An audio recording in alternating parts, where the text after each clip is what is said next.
Hello and welcome to my YouTube channel. My name is Alejandra and I am a certified surgical first assistant. And on today's video, I want to talk to you a little bit about what traveling actually means. Like, how do you get started? How do you get paid? How do you find housing? And these are just questions I get a lot from people who want to pursue a career in traveling, and then just questions that people have asked me in general. So I am going to answer those questions for you today. Okay, so traveling, what exactly is it and how do you get started? I do have my iPad right here, so because I wrote some notes, so if you see me glancing down, that is what I'm looking at. Okay, traveling. So you hear a lot about travel nurses, and that's typically all I heard before I started getting into traveling. But from what I found, there's not a lot of resources out there for people who are not nurses and want to become a traveler. So you don't have to be a nurse to travel. I'm a certified surgical first assistant, for example. If you're a surgical tech, you can travel. There's also a lot of travel opportunities for allied health professionals. So what I mean by that, allied health professionals are people who work in radiology, who are ultrasound techs, who are pharmacy techs, MRI, medical assistants, basically all of those important jobs. So if you want to pursue a career in healthcare, you can definitely travel. I'm pretty sure I've even seen travel jobs for like physical therapist, for occupational therapists. So there's a lot of travel there is a lot of travel opportunities in healthcare. If a hospital or a department is short staff, they will reach out to travel agencies and hire from someone on the outside. Hospitals have contracts with different travel agencies, and someone from that hospital will reach out to the travel agency to see if they are able to send someone their way. To be a traveler, you have to have 1 to 2 years of experience. Some hospitals may require more. And the reason I say experience is because these hospitals are expecting you to know what you're doing. You are going to be offered 1 day or maybe like a couple weeks of orientation, but for me, it's basically been like 1 or 2 days of orientation, and then you're on your own. You are going to be expected to know what to do with little to no guidance. These hospitals are basically expecting you to know what you're doing. So that's why when you see experience needed, that is what they mean, because they're not going to have time. They're already short staffed, so they probably may not have anyone there to help you. Other requirements in order to travel is, of course, your certification or your license. So for example, my first assist certification is valid in basically all of the states, except maybe a couple. I know Virginia, you have to have a license in your first assist, and I don't know what that's like because I have no desire to go to Virginia. But from what I hear, I think you have to apply, you pay a fee, you may have to submit a few other things, but typically the travel agency will reimburse you for any fees that you are going to pay. Having your BLS, your basic life support, CPR certification is a must. I know, I think the majority of hospitals now require the C vaccine, and of course, like any other vaccinations, unless you sign a form that you're denying that at the time. But for sure, your BLS and your certification or license in whatever specialty that you have. And then once you are signed up with an agency, you will be assigned a recruiter. That recruiter's job is to help you find a job. They are working for you. You tell them where you want to go, how much you're wanting to make every week, what specialties you're comfortable in, what schedule do you want, and basically anything else that you want them to know. So once your recruiter has all the information that they need, they are going to send you jobs. Either they're going to call you, they're going to text you, or they're going to email them to you. And these are jobs based on the preferences that you have given them. What I have found, some travel agencies will not post all of their jobs available. Like, I know that's happened to me a couple times, or like I saw a job in like Ohio and I'm like, but that's not on your job search online. So like, I think recruiters have access to jobs that we just can't see on our end. You have to be honest and tell your recruiter what you can do. So for me, for example, if I see a job to do cardiac, I'm not going to lie and be like, I can do that. Like, that's very dangerous. And, you know, you're not being honest. So like, it's dangerous for you, for the patient, for anyone involved. And if you do something like that, it gives the travel agency a bad name. So that hospital may not want to get another traveler from that specific agency. Some hospitals will have direct hire contracts. So what that means is that someone from the hospital, either the account manager, the hiring manager, will look at your resume and send you an offer right away via your recruiter. Some hospitals will require like an interview, so they will call you or you will call them and they will tell you what you need to know about the unit. And then this is your chance to ask that person whatever questions you have. So when I get a call for an interview, I ask them about the call schedule. That's like my number one question that I always ask. I ask about like how many ORs they have, what's expected for me as a first assist. So like some hospitals will have their first assist also scrub, and I will just be like, I can't do that. So if you're looking for that, we're gonna have to like, you know, that's where the conversation ends basically. Because your recruiters, even though some are helpful, some are not helpful. And some of them don't know the difference between a certified first assist and a surgical tech. So that is your job to make it clear to them, this is what I can do, this is not what I can do. And that is just something I've always been adamant about. That's like the number one thing I tell the interviewer on the phone, and that is what I tell my recruiter as well. I am not a surgical tech. I am not going to be able to scrub. And then another important thing, I haven't done this, but do not talk to someone.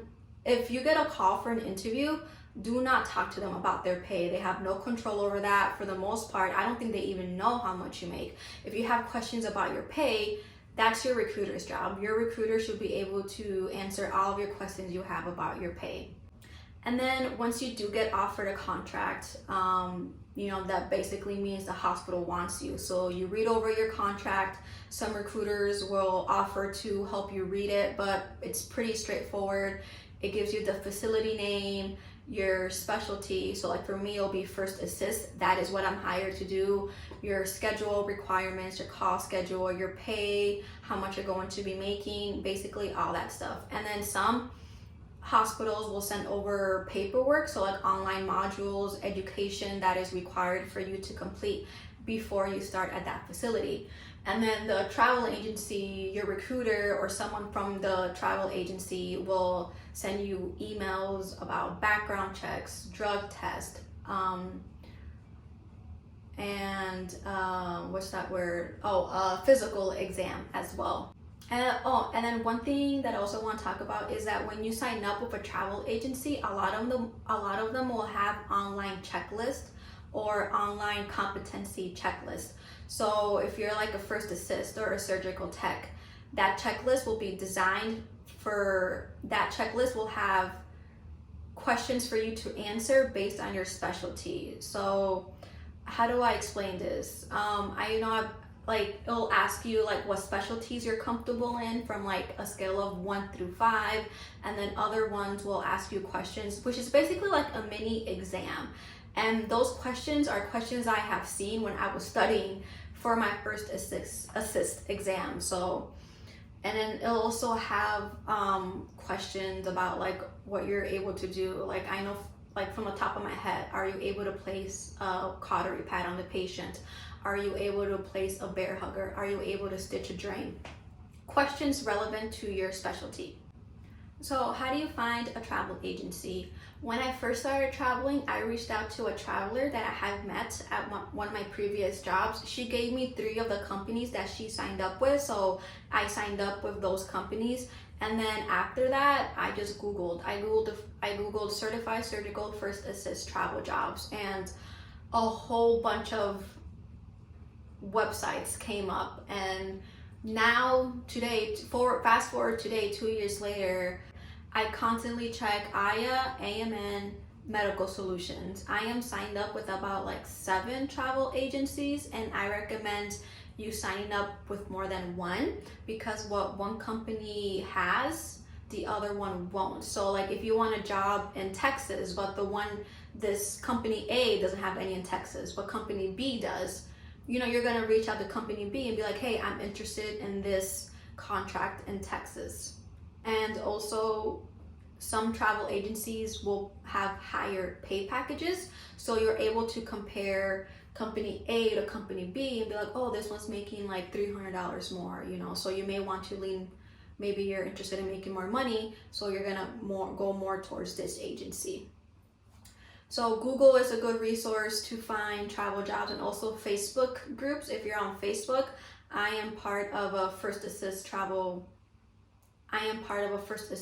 group on Facebook, and I posted on there if anyone knew of any contracts in the Midwest. And actually, a recruiter reached out to me and he's like, hey, I'm with this company, I have this one in Illinois, and that is how I got my Illinois contract last year. So that worked out pretty well. And then you can also like communicate with other travelers, and you can ask them, hey, have you guys worked at this hospital? How was it? And then people who have worked there or are working there can tell you that. So like Facebook is also a good resource.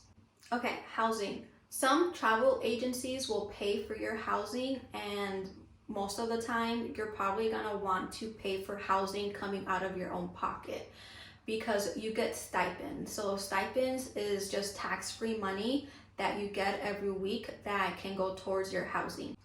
And that is what I always do, because that's how I get, the most money.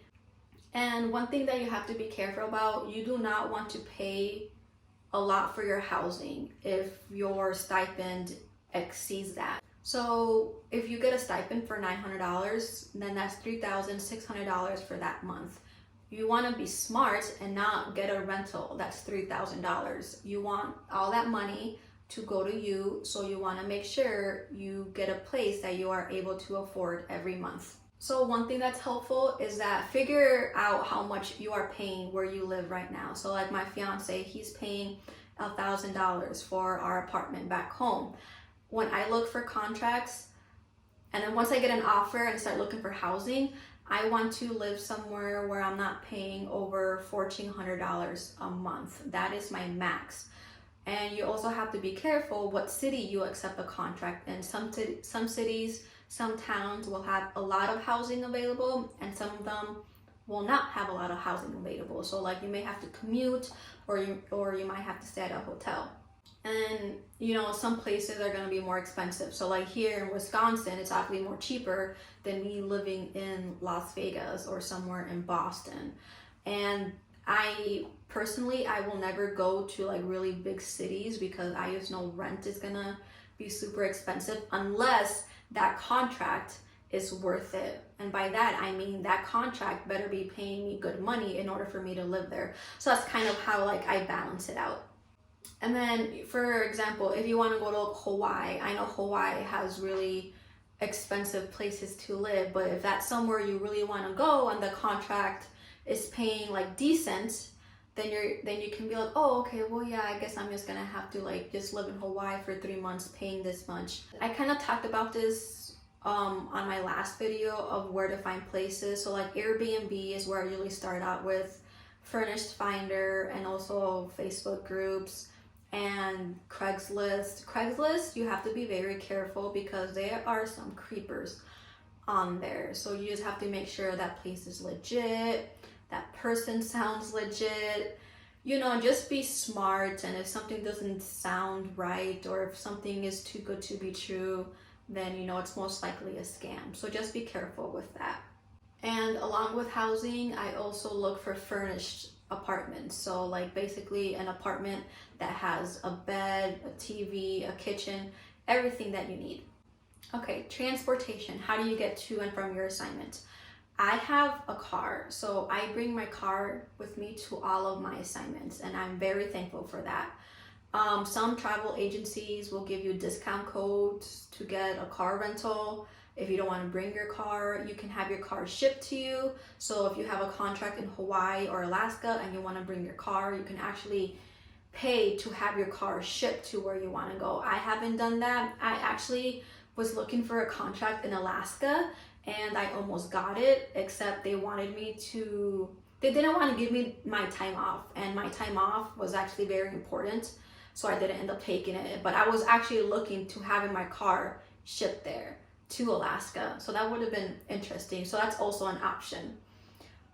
Depending on how big the city is, some places will have shuttles. You may have to like walk to and from your job, just depending on how far you live.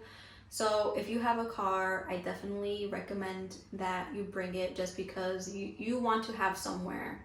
You want to have reliable transportation, and especially if you have, especially if your schedule requires you to be on call like me, I have to have my car with me. So that's why I always bring it. So to wrap up transportation, do what feels right to you. If you have a car, bring it. If you don't want to bring your car, then you're gonna have to figure out how you are going to commute to and from the hospital and stuff like that. Okay, pay.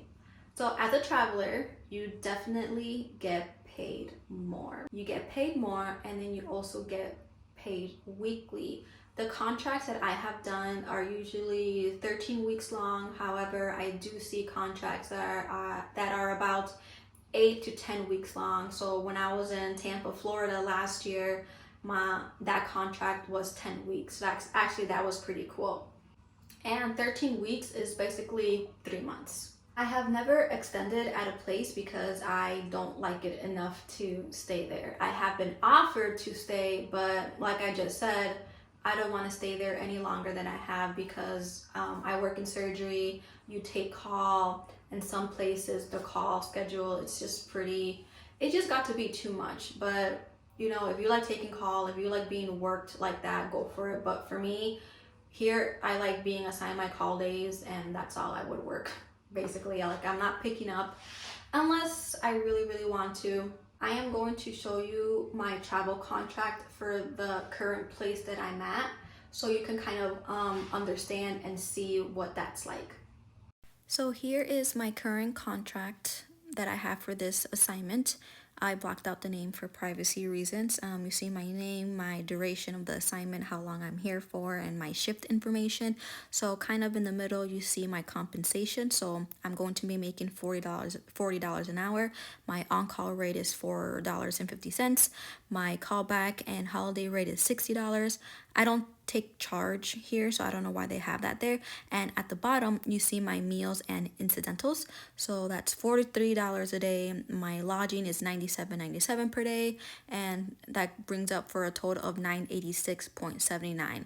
So that is the amount of stipends that's non-taxable that I'm going to be making every week, plus my taxable income, which is my hourly rate times how many hours I am working that week. The stipends that are in your travel contract, that is determined by the U.S. General Service Administration. So here's the website. You can go in, type in the city and the state and the zip code, and that will tell you that will show you how much housing, meals, and incidentals, that will show you how much housing, meals, and incidentals are in that specific area. So that is how the stipends are determined by your recruiter. And the numbers that you see on there should be pretty similar to what is in your travel contract. So when I look for travel assignments, I like to make sure that they are paying more than $2,000 weekly. That is what works for me. That is what's comfortable, and that is what I look for. If anything is under $2,000, no. I'm sorry, I am not working for that little, because I know there are a lot of travel assignments out there that are paying more than $2,000 weekly. And depending on where you want to work, if there's a place somewhere like in Florida you want to visit for a while and they're paying like $1,700 a month, you know, that's a little low, especially since Florida, depending on the city, it's like, I know housing can get expensive, but maybe you really want to go there, then go for it. I'm not saying that you shouldn't take anything less than $2,000. However, like if you want to make the most out of your contract and the most out of your time, I think making more than $2,000 a week is sufficient. And you just have to figure out what works for you, what you're comfortable with. It does take a while. You have to be careful on how big the city is or the town. Like for example, I live in the Midwest. There's a lot of small towns there. I know my first assignment, I was so excited. I accepted right away without looking where to live. So for the first month or two, I was like commuting 20 minutes to and from the hospital, and that actually got to be too much. And I eventually found a place that is, you know, 2 minutes away from the hospital. So just pay attention to like the population. That's my advice to you. And that is all I have for you. I hope you found this very informative. I hope it made sense. I've been traveling for 2 years, so I think I know what I'm talking about. I made a lot of like mistakes, but I've learned from my mistakes. Housing is very important because you want to make sure that, you know, you're living somewhere safe where you have everything you need, that's close by to the hospital. And if you have to pay a little bit more each month for that rental place because it checks all of your boxes, then, you know, you have to do it. Thank you so much for watching. I hope you enjoyed this video, and I'll see you again for the next one.